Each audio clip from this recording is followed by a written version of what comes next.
Everybody, welcome back to the channel. I'm Robbie Crager, the Flip Flop Flipper. Guys, today we've got a great one for you. We're going to have a conversation with our good friend and business partner, Bill Halick. We own some real estate together here on the island of Puerto Rico, and Bill is one of the best mortgage brokers on the island. We've got a conversation, probably break up into a few of these little videos, but we talked for about an hour and a half, and it's amazing. Let's go. We're back here in San Juan, Puerto Rico, in the new studio. Bill and I share this studio with another friend, Jack Krupe, and we're just sitting around kind of shooting the breeze and talking about a whole bunch of different subjects, everything from bandit signs to online Facebook hell and anything in between. Anything in between. Bill Halick is Ace Land Mortgage, and he is in the mortgage business, and he's top notch. So we'll have his contact information and whatever this turns out to be in the description somewhere. Bill is our friend and our partner.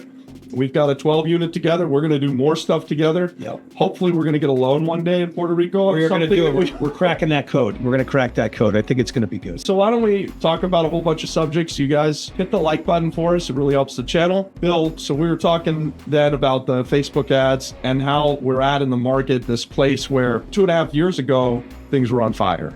Especially in the mortgage business, right? Like inflation happened, we started raising rates, and it just basically dries up the business. Nobody's moving, and we were talking about this. Nobody wants to move and sell their 3% mortgage. Correct. So you're not seeing refinances, because who's going to refinance from 3 to 7? It's insanity. And who's going to sell their house in 3 and then move into something that's more expensive and pay 7? And pay higher rates. So right. This is it. The housing market, it's frozen, it's broken, whatever you want to say. Well, how does it get fixed? Where do we go? I mean, there's no leadership from either side, in my opinion, in the political arena that's like, you know, I feel like back in the day, like, it's pretty obvious. What is your typical person's biggest expense? Taxes and housing. Taxes out, but housing is the number one expense. I mean, I'm doing mortgages for 20 plus years. Yeah. I've gone through thousands of 1003 forms.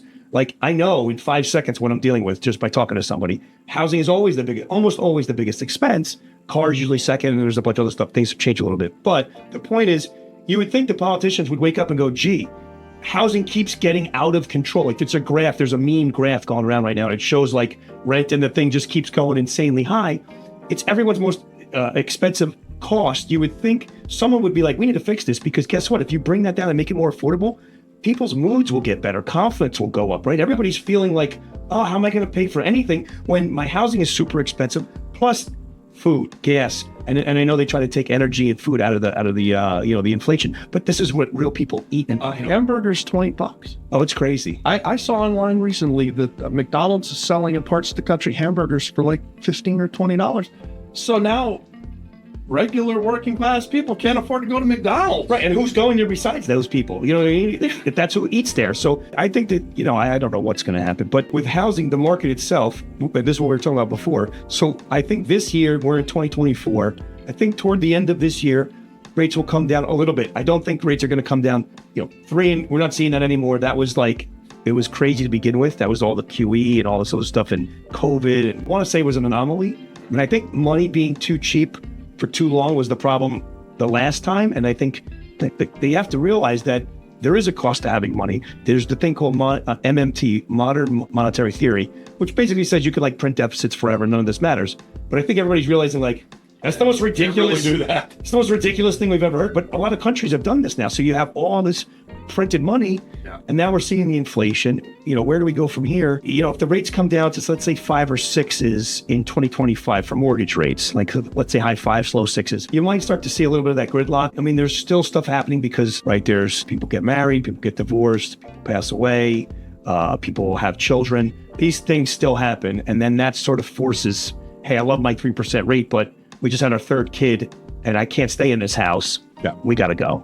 So well, you have that, and you also have every year a new set of individuals that become of age, right? And then now it's becoming longer and longer the first-time home buyer, right? Like I think I saw something that right now for the last several years, the first-time home buyer age is like past 30 or 35, something ridiculous, right? Like people are putting marriage off too. Yeah. So it used to be, back in the day, 20s, early 20s was married and kids. Now it's like early 30s is married and kids. Yeah. Maybe it's mid 30s, maybe it's like late 30s, and that ties into the house purchase typically. I moved out of my parents' house when I was 19 and never moved back in. And it didn't mean that I didn't go back to their house and have a room. Right. Mom would do laundry, but I never lived in my mom and dad's house after I went away to college the first time. My residence was always somewhere else.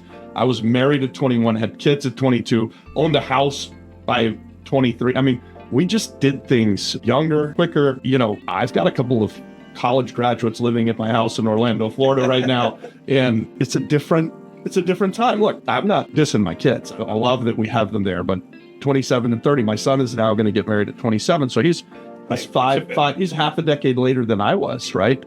My daughter, she'll hopefully find someone to get married, but she's 30, right? So my point is that it's definitely later. Long. Absolutely. Yeah. I think it's a conscious choice that people have decided they want to wait. Yeah. It's not that, I don't think it just happened. I think people, decided that, hey, I don't want to just rush into this. I want to enjoy some more of my youth years doing, whether it's in school, whether it's traveling, whether it's working, whatever it is, there's just that extension, it's an experiment because I think also it has to do with money. Like money too. Right? Yeah. Like there's just, everything is so expensive. Right. Yeah, if you move out of mom and dad's house now in Central Florida, let's say, I'd be curious to know what it is in Jersey, but a decent house, not something that's high end at all. You're talking $2,000 a month is sort of entry level. Yeah. That is ridiculously high. It is. I have rental properties there, and I'm shocked at the prices that the neighborhoods demand, right? Like it's just crazy to me. It is at a 3-bedroom, 2-bath house in a working class neighborhood is $1,700, $1,800, $1,900 a month. It's insane. Again, I think it's back to the supply and demand. And what needs to happen is there needs to be more supply coming on the market, which that takes building, that takes, and that's not instant. It's not like tomorrow we flip a switch and now we have more housing. You have to get the builders to build. They have to go pull permits. It's a 36 month, I don't know exactly, 2 to 5 year process to put housing supply into the bucket. If you don't do that, you're going to have rent continuing to go up, and it's already not affordable. It's already not affordable. So how can it get more unaffordable? And I think, unfortunately, what we're going to see is that things don't ever come down in price. So inflation's real, right? It rises the prices. It teaches people that this is what things cost. And then you have to increase the monetary system. So there's this big discussion over the minimum wage needs to go up. Okay, well, the minimum wage will eventually go up, and it will catch up to where we were a few years ago, but it's never going to catch up to where we're going to be 5 years from now, right? Like, so there's this constant battle, right, of, minimum wage needs to increase, but inflation increases so much faster. And it's a vicious cycle. I mean, so on our channel, we talk about it all the time. We think they're a broken system after broken system. The school system, the monetary system, the housing system, all of these things. And we try and encourage people to get away from those systems, become entrepreneurial, and take ownership of everything that they do in life. That's why you subscribe to the channel, by the way, guys. That's what we're all about. And we like to partner with people that are going to do that. But if you stay in these systems, it's just pain after pain after pain, right? Like you go to college, you get this degree in whatever it is, and you come out crippled in debt, and then rents or to buy a house, it's too expensive. You're never going to make enough money in these systems that we've set up for people. Yeah, I agree. I think that, listen, I'm a huge fan of formal education, but at what price? Yeah. That's the real question. I think going to college for people, I don't think everyone should go to college. I think that was a terrible concept that was pushed in the 90s. I don't know when it started, where it ended. We could try to figure that out. I don't think that's a great idea. I think that for those people who aspire to go to college, there should be a way to get there and not come out with $50,000 of debt, $250,000 of debt. You should be able to go to college, come out with no debt. How about that concept? How about I went to college because I was really smart and I really enjoyed studying, and I got to college, I came out, I had no debt. There's a nice model. No, don't push everyone there, because let me say something else. There was a bit of a stigma to not go to college, as if that was like a negative. Let's erase that, because it's not a negative. If I could go back, I'd probably be a plumber. I'd be killing it right now as a plumber.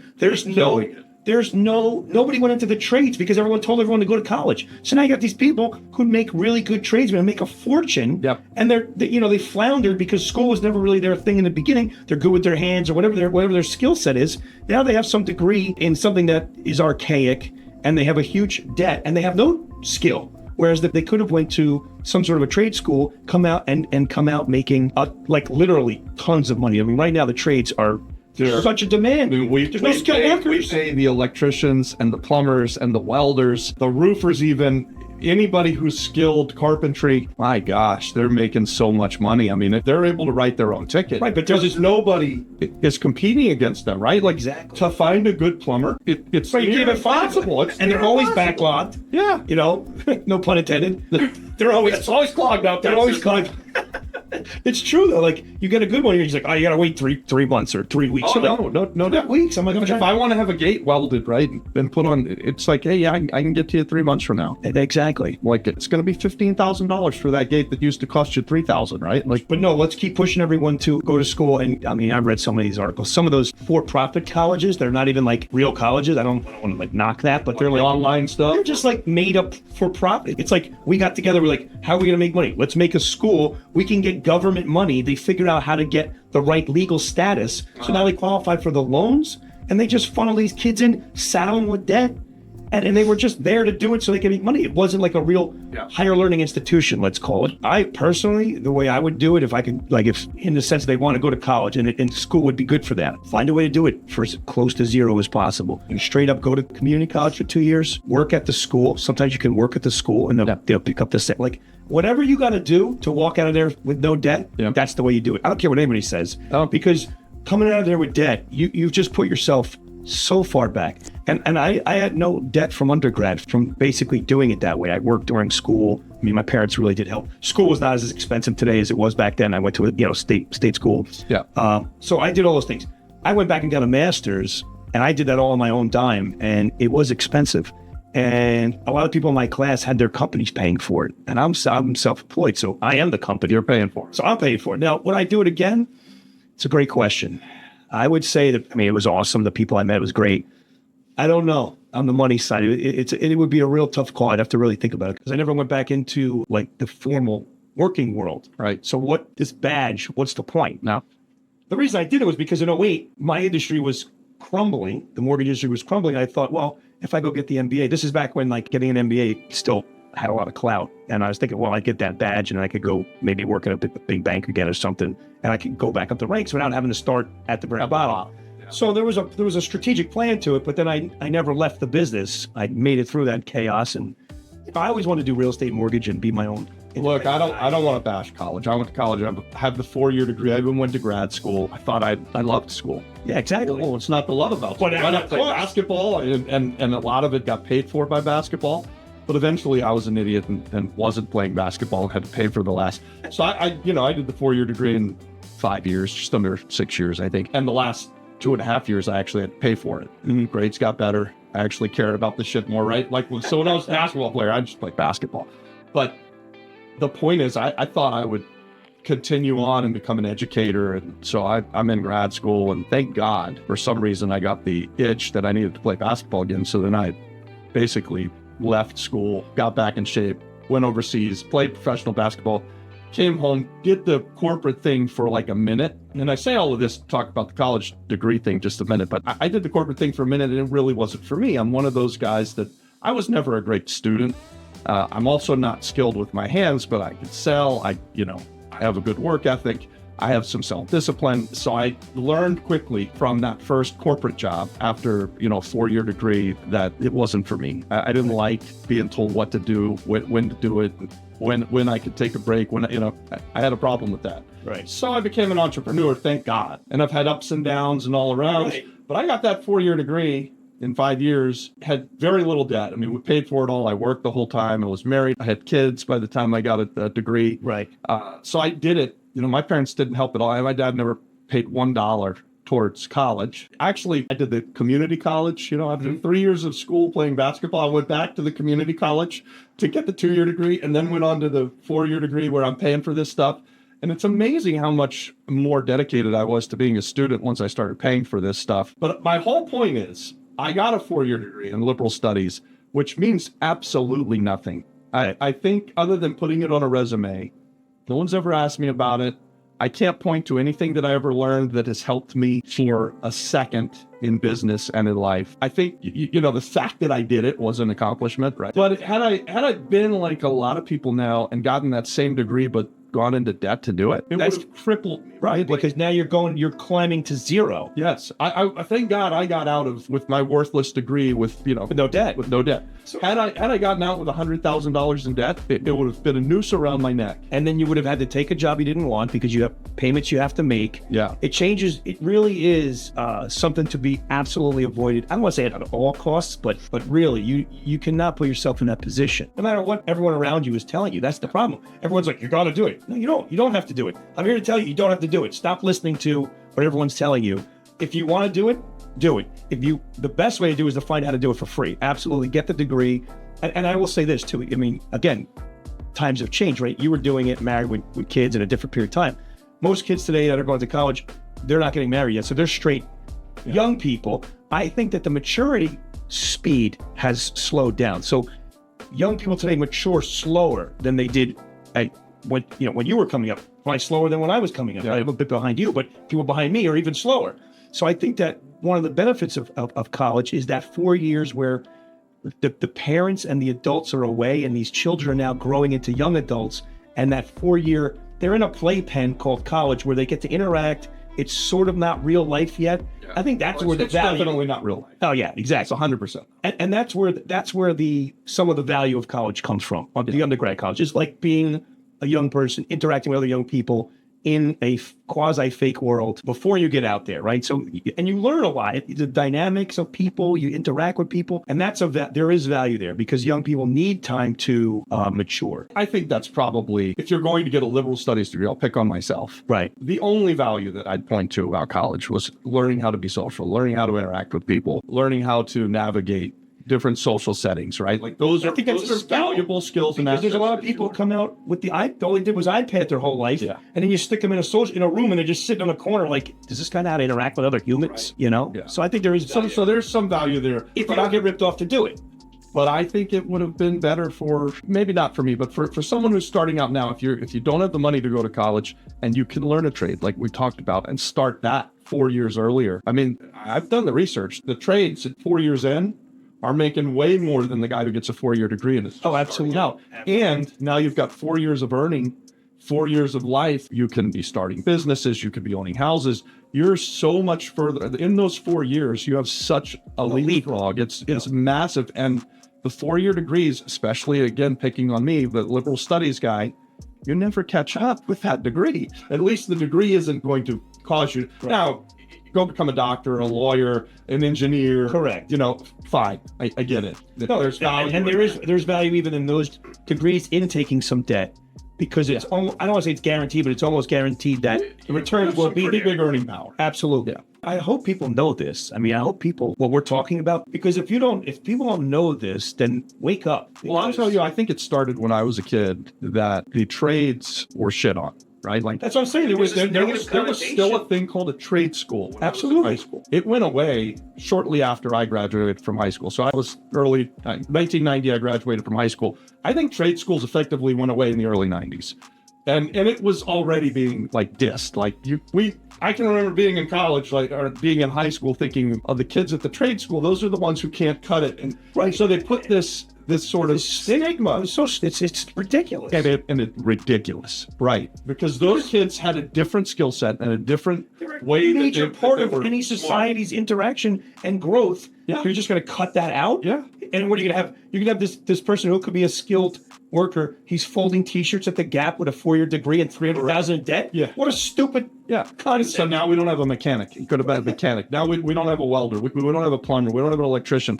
And there's no competition in that. So the people that can be good at it, they're in great shape. Great. Absolutely. So, all right. I mean, we talk about it a lot on this channel. I kind of diss college. Like, I think education is vital. But this thing right here, this makes me the smartest man in the world, right? Like, I can remember when I'm asked a question to just Google the shit. I can know anything, practically anything, right? Like, I could Google the hardest freaking calculations and I could probably even figure out a way through AI now to just ask AI to do this stuff. It's all changing again with AI. There's a meme that's going, I saw it and it was like, the teacher, like, you're never going to, what do you think? You're just going to always have a calculator in your pocket? Yeah. You're like, yeah, I do actually. I have an internet connected monster computer that. Or you're going to have a watch that'll tell you everything too. I mean, it's different, right? Like, you've got to educate yourself, but don't cripple yourself with debt. I think that the crippling of yourself with debt, the inflation and the way that everything rises and that it's always a chase, right? Like, so as long as there's rapid inflation like there is, you're never going to catch up with the wage. The wage gap is just going to keep going and going. And so our systems, and it's multiple systems, teach us to be employees and they teach us to go into debt and they teach us how to live life. And everybody's doing it and everybody pays a price for it. And it hurts everybody. So to step away from those systems and to start thinking differently, that's what we encourage. Right? Yeah, I agree. I think you got to work hard in life anyways, step away, start your own business, do it yourself. And you've done that. I mean, my wife was just telling me last night, because it's that time of year when we have to renew corporations. She says, Robbie, do you know how many companies you've started?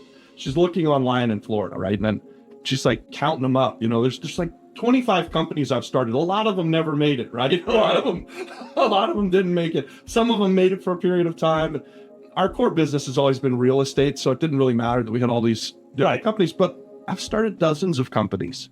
And they weren't all successful, or none of them became Microsoft, but I've had a pretty good life, right? Like, I don't complain. I'm not complaining. But don't be afraid to start a business and fail and learn. Right? Fail fast. Yeah. And try to be mindful of the debt if you can, if you're doing something with business, you know. Yeah. The only thing that's ever really hurt me in life is debt. Yeah. That's the big enemy. It's a killer, man. That is the only thing that I could point back to and say, God, I wish I hadn't done that. I mean, when the market crashed in 2008, we were a debt-driven business. And so we just got strangled to death for like 2 years. I'm penniless, broke, and then. I mean, listen, the Fed raised these rates, and it popped First Republic Bank, it popped Silicon Valley Bank, it popped Signature Bank. I think right now, actually today in the news is a big deal about New York Community Bank.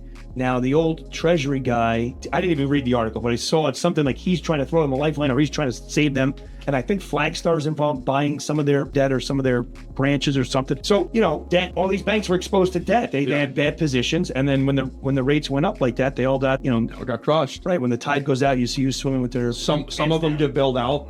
Most of them don't. I mean, there's that everybody thinks all the banks all get bailed out. Well, that's not true. Most of the banks got eaten by the big banks, and this is another broken system where the government picks the winners, and I don't like it at all. I don't enjoy big business. I don't like big government, and I hate the fact that they've teamed up now. Like in the years past, like my father's generation, each other in a way. Yeah, the big business and the government, you know, there was some kind of, they would break up Bell, right? Like the phone company would break them into 1,000 pieces and stop these big monopolies. And now it seems as though the government is picking and choosing who the monopolies are going to be and who they're in bed with. And it's not going to be good for the little guy. Absolutely. Tell me, what do you think is going to happen in this real estate economy? You're now 2 years into the mortgage business being kind of broken. It does feel like there's a shift coming. I think, well, something's got to give. You can't, you know, like a dam. If you stick if a stream, a little stream is going by and you put something into block and a 2x4 or something, the water starts to build up. At some point, something's got to give. And I feel like that's sort of where we are right now. We're in this position where there's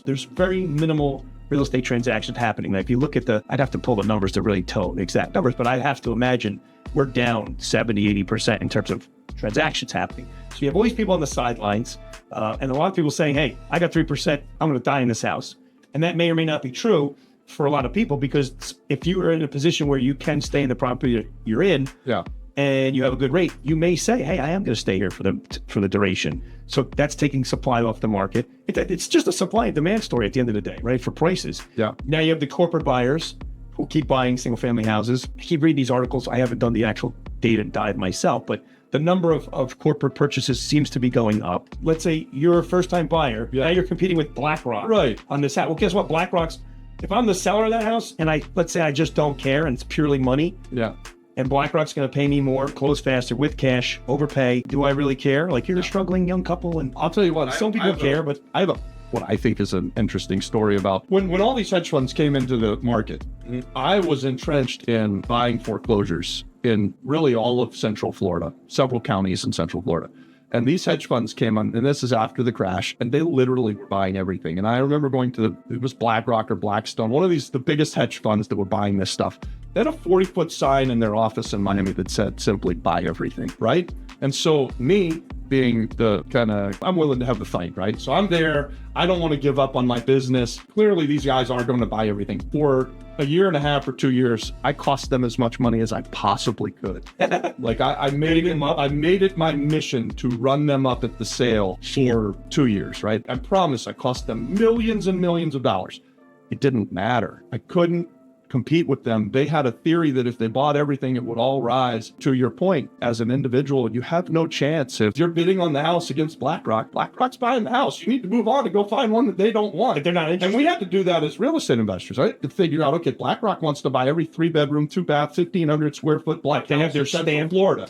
So what am I going to do? Not going to buy 3-bedroom, 2-bath, 1,500 square foot block houses in Central Florida. I'm going to buy the wood frame stuff. I'm going to buy the bigger stuff, the smaller stuff. But you had to figure out how you weren't directly competing with them if you really wanted to win, right? It's either that or go out of business, right? Like I said, you got to figure this stuff out. But the individual who just wants to buy a house now has to compete with these guys. You can't win on the individual house. You've got to go find something they don't want. I think that's a funny thing that, your average person buying a home has no, they probably have no idea what kind of a business residential real estate is. Like from a wholesaler, from an investor, how much is going on every single property all the time. You're just like a guy and his wife or a couple or a single person, whatever, and you're like, I want to buy this house. You see a house on some website and you're like, how cool is it? I want to buy that. You have no idea the depths of what went on with this house. Like 50 people competing for it. You know what I mean? Like someone's buying a note. There's just like, there could be chaos happening. You're just like, oh, I want to buy a house. Like you have no idea.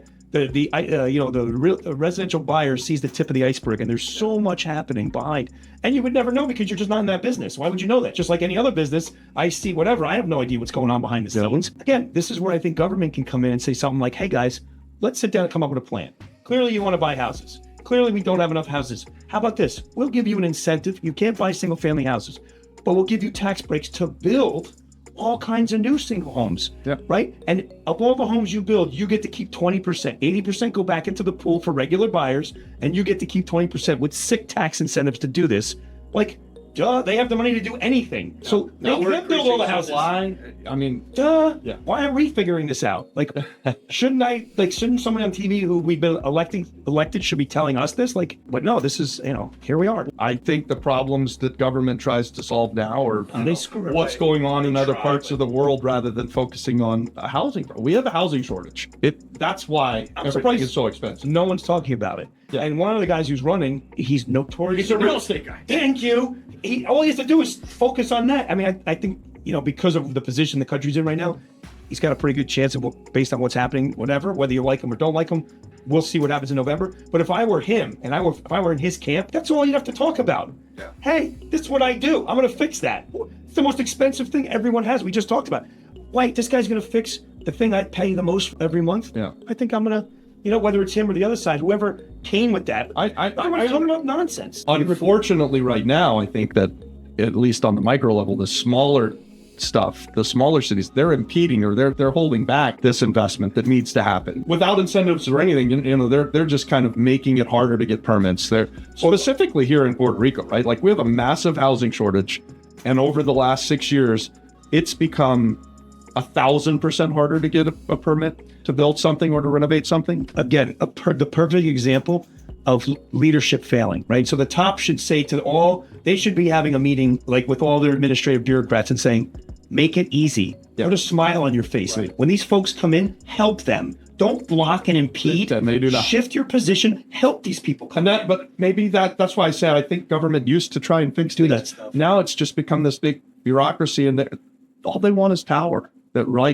And I guess it's a profit center to try and, I don't know. I don't understand why there aren't what you're saying, government incentives to build. So there's incentives on the island of Puerto Rico to build hotels. And is there a need for hotels? Sure. And so we invest in hotels. But if there was similar type of incentives to build housing or to create housing out of old abandoned office buildings, we'd do that. Right. Old abandoned office buildings. Easy. We love, I like the low hanging fruit, right? Like, so I want to be doing and this is why we invest in hospitality so often on the island of Puerto Rico, is because we want to be doing what the government asks us to do, because that's the easiest path forward to profitability. Right. But they have a massive housing shortage. Why not give some incentive? They give incentives for every damn thing else, right? Like, you want to be in Bitcoin, we'll give you an incentive for that, make you not pay any taxes. That makes no sense. Right. Let's do it for basic housing. Yeah. Staple housing that everybody needs to have. And I mean, that's one of the things that we've done is we've taken one of the projects was an abandoned building that was just sitting there. I don't know how long it was empty, but it was definitely empty for. And you're talking about our 12 units? Yeah, that thing was empty. It was just at least a half a decade. Yeah. What was living there? Cats. It was housing. Nobody cats. lived in that place for at least 5-6 years. Yeah. So we brought housing stock back on. That's the kind of, now it could take. 12 isn't going to exactly move the needle. Drop in the bucket. Right. No, it's not. It's nothing. But it's something. if we could do that project multiple times over again. Yeah. What's funny that as real estate investors, we get this kind of pushback from people like, oh, there's a housing shortage and you're taking advantage. I'm like, not taking advantage. I mean, we're providing housing. We're renting it at market rents, right? Like, so I did a video on the 12 units where I'm like, we're going to rent these things for $1,200 a month. And I got so much pushback, hundreds of thousands of views on Facebook where they're like, you're price gouging, you're gentrifying, you're this, you're that. And I'm like, at the time, I was like, well, we're going to see what the market will bear. I thought 1,200 was reasonable, but I don't set the market. The market sets the market, and we're now renting the property for $1,000 a month, $950 a month, depending on, and that's what the market will bear. So, and we are doing long-term housing, right? Like we could have chosen to take that thing and make it a hotel. Yep. Gotten tax incentives. It just didn't seem like that was the best play for the neighborhood or for property itself. Like I'm always looking for the highest and best use. And I think that while we could have taken advantage of those tax credits, then we would have had a hotel in a neighborhood that didn't need a hotel. It doesn't make sense. So the government would have been like, oh, great, here's 40%. Right. But we made the choice to make it long-term housing because that's what the highest and best use is for real in this neighborhood. There's a demand for it. And there's a demand for it. I think the government incentivizing building of homes makes perfect sense. I mean, this is why I think that we have to get through this next 4-year period, whoever's there. Yeah. And I'm hoping after that, we like clean the magic erase board and we start with 2 fresh people who get some fresh blood in here. Yeah, I just think that it's going to muck around for another 4 years, whoever you get, and then maybe we can get a little bit of a clean slate post that. I mean, it's crazy to think that way, but that's how it feels. I don't know if other people feel that way, but I mean, this is the best that we've got. I mean, really, 400 million people, and these are the 2 people we have. It's just, to me, it's pathetic. It does seem like it's odd that we can't get better choices. Yeah, better choices on both sides. The last guy that I can remember that actually came up with something that I think helped, especially in housing, was Bill Clinton. Bill Clinton was the reason that we had the crash in '08, but he was also the reason that from the time he got into office till that time, everybody was able to buy a house, where it was the government was trying to help people to buy houses. Right. And so it got a little twisted, but the intention was good in the beginning and it worked, right? Like I was no fan of Bill Clinton, but I can certainly look back and go, he accomplished that. He got people to buy houses, right? Like that was one of the goals that he stated that he wanted to have, is that everybody should own a house. And man, he went about it. You just don't hear that anymore. No one's talking about like real agendas to do real things. That's right. So weird. It's just like nonsense. Well, we've done it to an extent in Puerto Rico with the hospitality stuff. But even with that, like as good as it sounds, 40% tax credits, it's really, really freaking hard, to the point that we're now like, it probably wasn't worth it on a half of what we've done. Like they were too small, and you just beat your head against the wall to try to get 40% on a little bit of money. It's just not worth it. So we learned that. And up until we came to the island, we've always just kind of done our own thing. Didn't do the government programs. Right. Not a part of the acts here on the island. I just came to be a businessman. Right. Anyways, we don't need to get into that politics stuff too much. Yeah, no. We're a business channel. We're for the small business, the real estate investor, the mortgage broker.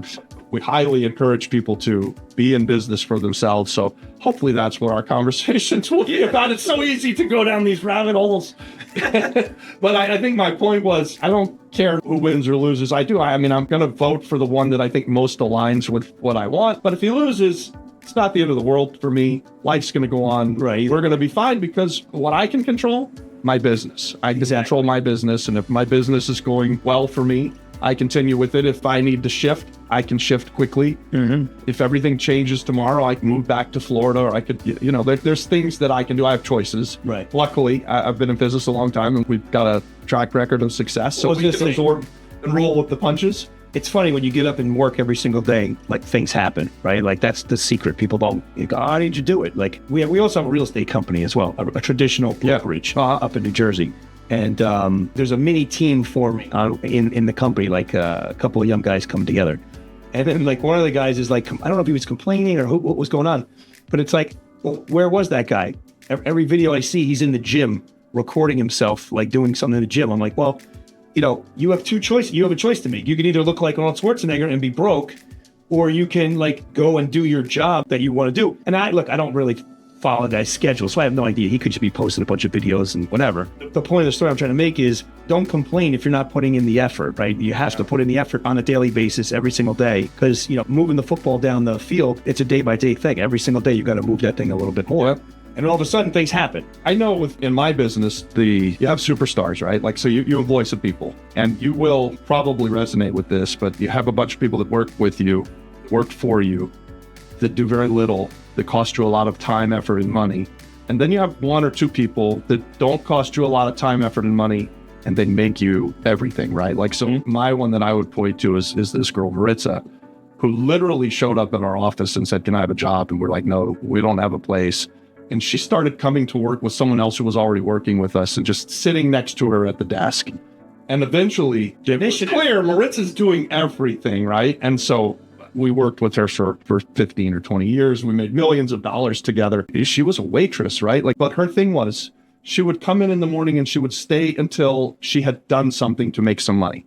If that meant that she had to stay till midnight, she stayed till midnight consistently, like over and over and over again. She just flat out was not going to be denied, right? And so that is way, way more valuable than somebody who's super smart, but only comes in and gives you a couple of hours a day and then goes off. What's that? I forget which president that quote about persistence. Yeah.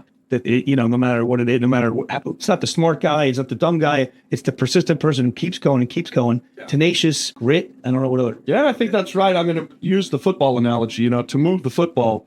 It takes consistent effort day after day after day.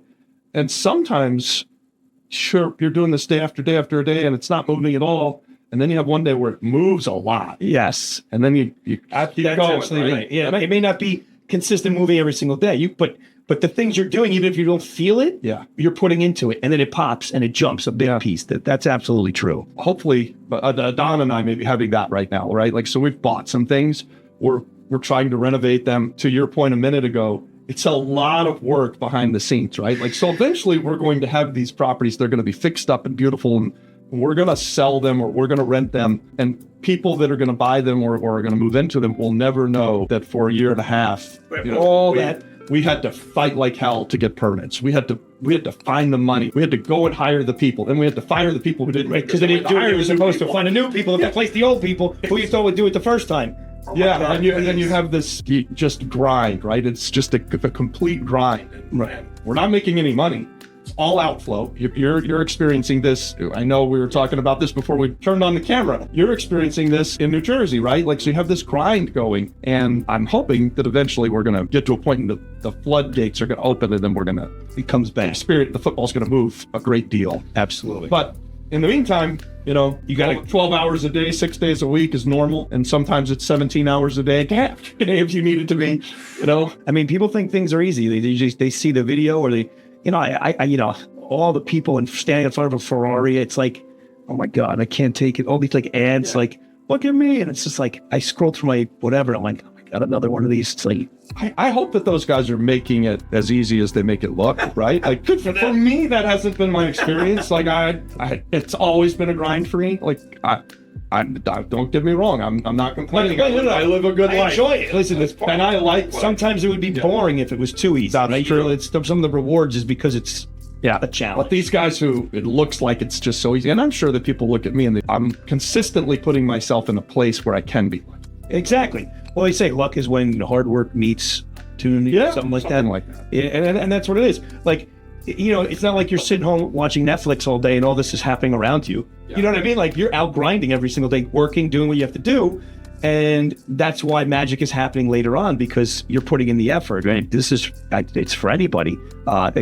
If someone's out there that knows how to just sit back and do nothing, and then all this magic happens, please get on and teach us, because I'll try to figure out how to jam myself into a Ferrari. I mean, it'll be uncomfortable, but if I have to do it, I'll try and figure it out. I'm 6'7". I don't really fit in it, thank God. If there's an easy path, then somebody tell me in the comments. What's easier, right? Because all I know is come up with the plan, start executing the plan, and grind until you move football, right? And we really do have these days where it seems like we're just not going anywhere. Yeah, sometimes you go back. Sometimes you go back. Years. Sometimes you go back. But then we also have these times where we get this big move, right? moving to Puerto Rico was a big move. We expanded our business, left the business in Florida. You're doing the same thing in New Jersey. So that was one of the big things, is that we learned that we could leave a business in Florida and it would operate. I thought that it would drop down, and it's really flourished without me. Like, that's been really cool to see. And then we came to Puerto Rico and we've had a series of success. It's hard. It's really hard here. But because we have these successes, our net worth has gone up, our income has gone up. That's some dream, right? But I have a good life. I'm not complaining. I would say, I don't know if we mentioned it before, but the studio, we like to have people as guests. So if you're in San Juan or you're coming to Puerto Rico and you want to be on the show, give Robbie or Don a call. I'm assuming that would be interested for you guys. The flipflopflipperpr@gmail.com is a good way to reach out to us. I think that, having the studio is a great way for someone who wants to, or is going to be in Puerto Rico for whatever reason, because it's a destination to come to. Pop in.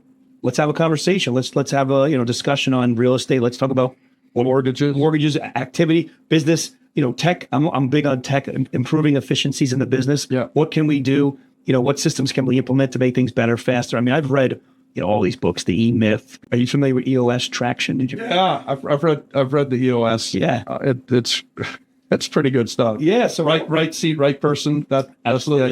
Yeah. The visionary, the other person, always put this together. So we want to have the studio be used for these kind of conversations. Hopefully, people, we want to get people together and hopefully create some kind of positive outcome from it. So So let's talk about, where do you see sort of the real estate industry, the mortgage industry going? And I guess maybe let's talk about it stateside, because whatever's going to happen there will eventually happen here in Puerto Rico. I know business has been tough in the mortgage business for the last couple of years. How soon does that change? Where do you think it goes from here? I think that we still have this housing supply shortage. So I think, there's a couple layers here. I think it's 2024. At the end of December, early January, everybody was ecstatic. Oh, they're going to cut rates in March. And then we had a good reading, one of those months. So they didn't go. Inflation, we had a good reading. So then they were thinking, and then the Fed came out and was like, that might just be a fluke. We need to wait a little bit. And I think another reading came out later on that was a little bit worse. And then March was off the table. So I think maybe May or June, I forget when they meet again, but somewhere in this early summertime, let's say, possible cut, possible just hold. I don't think they're going to raise, but maybe they'll cut an eighth, a quarter, or they're going to push it further into the year because it's all data dependent. They've said it 100 times, it's all data dependent. So we have to look at the numbers and figure out, and inflation is not where they want it to be. They're not going to cut. Theoretically, if inflation were to go up, they could raise again. So I think we don't know what's going to happen. So you're just in kind of a wait and see, based on the data.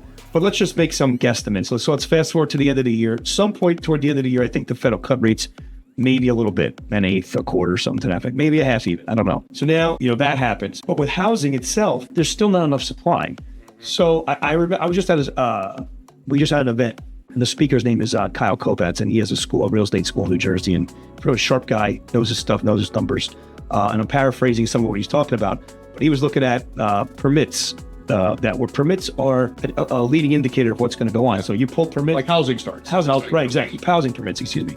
So you can look and see, if the permits are up, that means 24 to 48 months later, there'll be more supply in the market. And it had been up, but I think now, if you look at the graph, it's coming down. Why is it coming down? Well, builders, if rates are really high, they're on selling what they did 2 years ago. Right. So they're like, why are we going to build new houses? Because I can't make any money. So that the permits are going down, which means in the coming couple of years, the stock supply is going to be kind of flat again. Well, guess what? The children of the baby boomers are the millennials, I guess they are the biggest cohort since the baby boomers, possibly bigger, I think, than the baby boomers. And they're all finally buying houses because they waited a decade later than their previous generation. So now they all have jobs, they all got married, they all got kids, and now they're coming like the egg through the python, and they want to buy housing. So guess what? When you've got 5 buyers for every one house, that price, I don't see it coming down. Now, does it jump up? I don't know. Affordability is a factor. So I think what ends up happening there is rates come down, prices creep back up, and the monthly payment still hovers about where it is. It's still relatively high, pricing wise. And people who can buy will buy, and people who are priced out will be priced out. And we're sort of sideways for the next, let's say, 4 to 5 years. I really think until you have some sort of a program that increases the stock and supply of houses quickly, I think this is just going to be the story for a while. I don't know how we get out of this. I mean, baby boomers passing away. I mean, I don't know. I have to look at the math, but is that enough to offset the people coming up? I mean, people are living longer, and then they're not leaving their houses, right? Or you know, maybe they go into a nursing home or long-term care, but that's not till 90, 85, you know, much, much, much later. So I think until we see that housing stock supply increase, that's what I think the story's going to be. But I will say, if rates can have a 5 handle on them or a low 6 number, let's say, someone who really has to move, that wasn't really start to. Right. Someone's like, you know what? Let's put the house on the market and let's move from Chicago to Florida. Let's, you know, the snowbird. My kids are all done with school in Massachusetts. We're out of here. We're going to Arizona or whatever the case may be. Right. So you'll see that stock of housing come in. Maybe that if that supply comes on, does that keep prices in check? Because now there is more houses for sale. I mean, it's a wait and see, I guess. I don't know. So you think it's still a few more years before it sort of settles? Let's just talk pure hypotheticals. What outcomes could there be? I don't see a crash.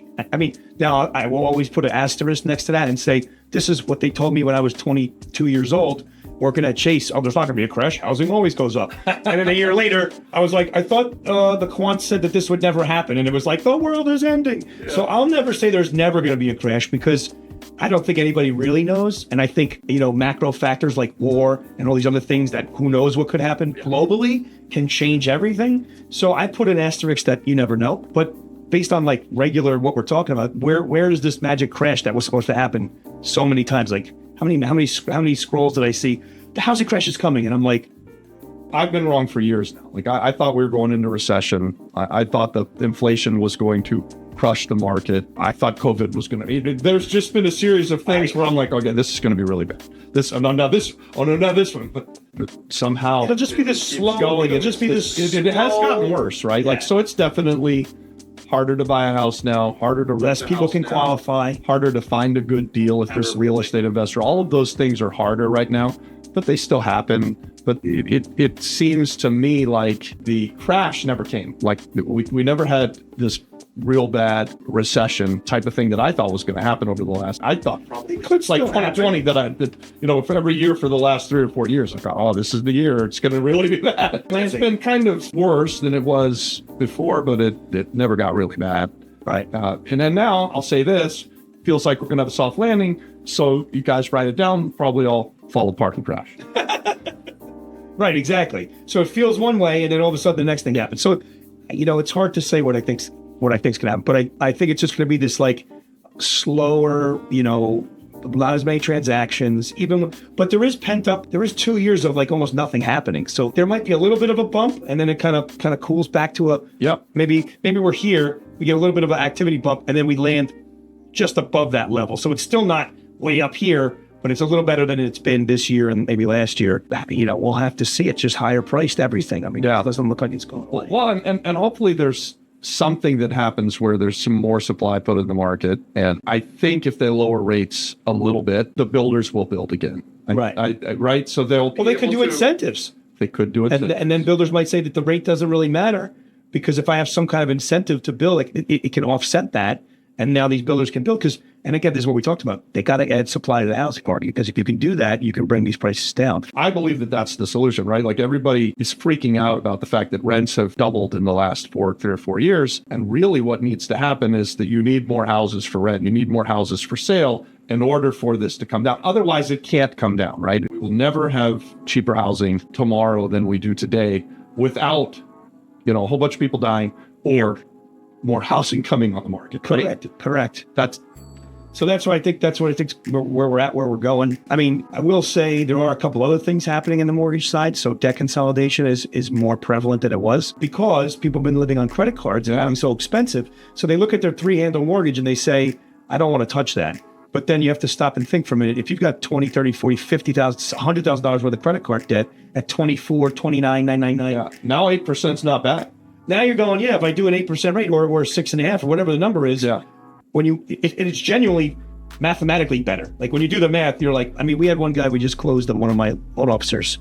I think he saved a guy, I want to say $3,000 or $4,000 a month in payments. Wow. I mean, that's a game changer. Yeah. Right. For a person who's That's like getting a second job. especially someone who's on a salary. Yeah. So if you're a salary position, it's not like a self-employed person who has the potential that might make more money. If you have a salary, you know every month, this is what's every 2 weeks you have your paycheck coming in. So this guy, we consolidated a bunch of his debt, stretched his payment, gave him a new loan, blah, blah, blah. And I think it was $3,000 to $5,000 a month in an improvement in his cash flow, just by redoing his financing. So we are seeing that. A unique thing that I think is unique, because I never saw it for a long time, is we can do now second mortgages on second homes and investment properties, even multifamily investment properties. So you can get a second mortgage on a multifamily investment property now. Okay. And we can do it if the person is self-employed. We don't have to look at their tax returns. We can look at the cash flow through the bank statements to prove they can make the payments. I mean, we're doing one now for somebody, I think it's like close to $200,000. And it's a 30-year term. So this guy's taking Fixed rate, 30 years. fixed. I mean, it's a high rate. Yeah. But he's paying off two rates that he's taking, I think it's $200,000 30-year fixed loan at like 11% or something. It's not pretty. Right. But he's paying off two variable rate lines of credit that are like at 9 or whatever. So those are going to go down to 0. This payment's fixed. He knows exactly what it's going to be every month. So no matter what happens with interest rates, he's protected. He has those lines of credit as firepower again to do possibly something else. And there's no prepayment penalty on this loan. So he could just bang it down. Yeah, and if rates come down over the next 3 or 4 He'll years, refi. he can refi, and he puts himself even better. He'll reduce cash flow again 2 or 3 years from now. Exactly. And this is on a 2-family investment property. So it's kind of like, he's looking at his primary. I don't know if he didn't have equity in it or he didn't want to touch it, but then he's like, I have this other 2-family. I was like, well, let's look at that. So we looked at it, and the value of that's the thing. That's the one thing that's good for homeowners and real estate investors, is that the values have gone up. Yeah. So now there's a ton of equity. You have to make a decision. Do you want to tap that equity and do something with it? Or do you just want to keep it and not mess with it? Now, the old school thought is just let it be, right? I guess to a degree. But I think if you could tap it and do something productive with it, again, got to be careful because it's debt. But if you could do something productive with it, you're now tapping, I don't want to call it magic dollars, but it's equity, right? It's just because you happen to own the house at the right time. Now the value's I think that's a great equity is like magic dollars, right? Like, so you buy the real estate, you own it for a long enough period of time, and you get this magical thing called appreciation and equity. Right. And I don't buy for that, but if it happens, that's the cherry on top. As seasoned real estate investors, I'm trying to buy on the value today. I want to buy with equity, right? Like, so that's a stated goal of ours. We want to, if it's worth $100,000, we want to pay less than that. And so there's forced appreciation. and then we fix it up so that it goes even more, and then hopefully it cash flows, right? Like, so for us, cash flow is the thing, right? And that's the one negative on this is if the house is rented and he's making a little bit of cash flow, but now he's going to have a second payment, which is going to eat into the cash flow. Yeah, which sucks. But in the position he's in right now, you make a couple of moves, and since there's no prepayment penalty, if the guy starts making money again, he can bang that thing down quick, get rid of it, and now his cash flow will go back to where it was. And he's reducing some debt on the other side, right? So he's eliminating those payments that are associated. It offsets that. Totally offsets that. Completely. Yep. Yeah, and he still owns the asset. And what we've talked about is it's very likely still going to continue to appreciate. There's no reason to believe that it's going to come down anytime soon. And I would say, I've been doing this since like 2000, 2001. In that whole time, I've never seen a product where we could do a 30-year fixed term second mortgage on an investment property that's multifamily. I mean, it's kind of wild. On a primary all day long, right? You can get a HELOC. Oh, get a HELOC. This is like tapping equity that before it was untappable, in a sense. And in this guy's particular deal, it's been a good deal for him because he paid like $300 for the house. He did a reno the whole house. Yep. But it wasn't a good area, so the house is now worth like $850. So yeah, that was amazing.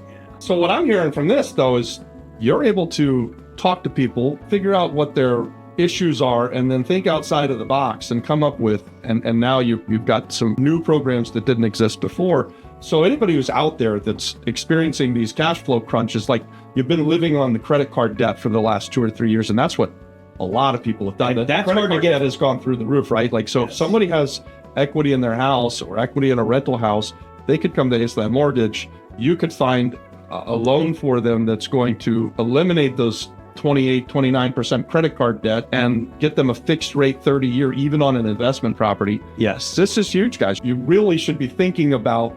There's so much you can do. Halick at Aceland. Listen, there's so much you can do even with the low rates on the first mortgage, because if you're a real estate investor and you have multiple properties, I mean that you're in a different game. You're playing a different game than a guy who's got one house and lives in his house. Like, he has very limited options, right? You got a 3% rate on that house, just leave it, right? Most likely, if you can. If you got credit card debt, obviously if the math makes sense, you could change it. But if you're a real estate investor and you've got multiple properties, with access to that magic equity, let's call it, on investment properties, you should consider using it. Again, don't go buy doodads, right? Don't go buy jet skis and nonsense. I'm not talking about that. I'm talking about taking money out. Like, now this is not investment advice, but part of me is like, I should have did this and throw it in freaking Bitcoin, which is now up again. To me, that's pure gambling. I know there's guys that really know that market. I don't claim to know that market, but it is up right now. So if I had done that, I did a video. I remember a month ago. Like, should I borrow against this house and put it into Bitcoin and a few other things, right? So of course I didn't do it, right? I'm chicken shit. I'm a real estate investor and I feel like I have enough risk, so I didn't end up doing it. But with what happened here, had I done it at the time that I talked, how much would you be up? I'd be up about 60%. About 60%. And I'm talking about, this is a month ago. Right. No, this is sick. And I think it's because the ETFs got into it and all this stuff. New one. Now there's some halving thing coming up. Yeah. We're in crypto zone, so I got to start going back on. The crypto stuff going up, honestly, this is no joking aside. That's good for Puerto Rico. Hey guys, thanks for watching that. Again, I'm Robbie Crager, the Flip Flop Flipper. We are value add real estate investors, and we're so glad that you found our YouTube channel. Go ahead and smash that subscribe button for us. If you enjoyed this content, give the video a like. Guys, we expand our business through partnerships, and we are building a community of like-minded real estate investors and entrepreneurs. That's what our previous conversation was all about. If you'd like to do business with us, if you'd like to ever partner with us on a deal, send me an email at theflipflopflipperpr@gmail.com. Let's do something great together. God bless.